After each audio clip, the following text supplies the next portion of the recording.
In 2021, the Confederation of African Football (CAF) banned Sierra Leone National Stadium from hosting foreign games until it meets international standards. The stadium also accommodates various sports facilities including basketball, tennis, and swimming, among others. In February 2022, work commenced on the rehabilitation of the dilapidated sports facility, with China's Ganshu Construction Investment Holding Group Limited championing it. The project was expected to last for 2 years, concluding in April 2024. The rehabilitation includes the redecoration of the main stadium, the swimming pool, and the hostel, as well as the installation of a new display screen and turf, among other improvements. Fast forward to 2025, little progress has been made on the main bowl.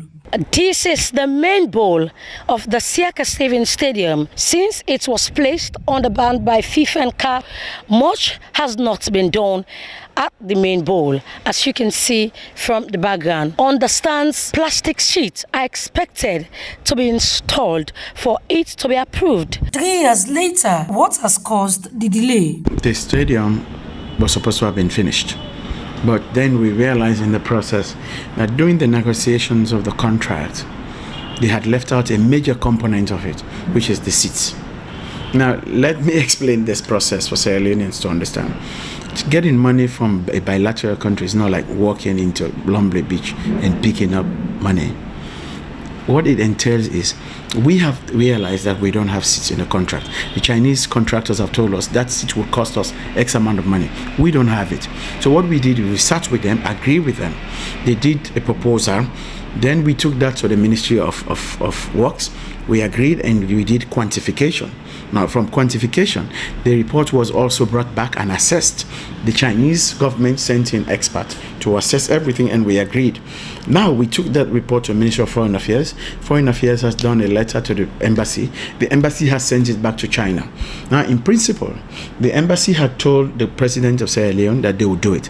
But China is big on corruption, so they are doing a procurement process. They have to advertise, get new companies. Maybe the old company will win, or maybe a new company will win. Then they'll come. If FIFA and CAF were to approve the stadium, what benchmarks will it need to meet?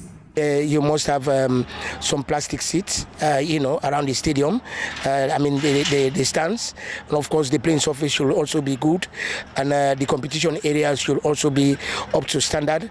And you have the media tribune, and of course.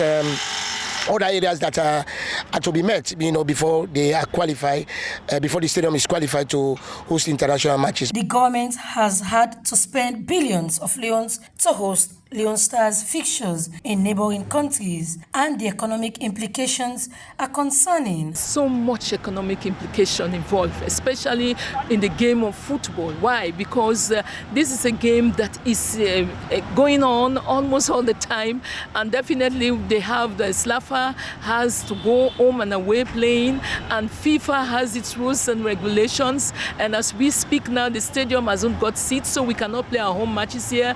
And you know what it means to get 25, let me just take the players, 25 players to be on board the flight. You pay for them, you give them allowances, you feed them, you host them in another man's country. And let me tell you another thing, when we use their ground, we pay for the use of the stadium.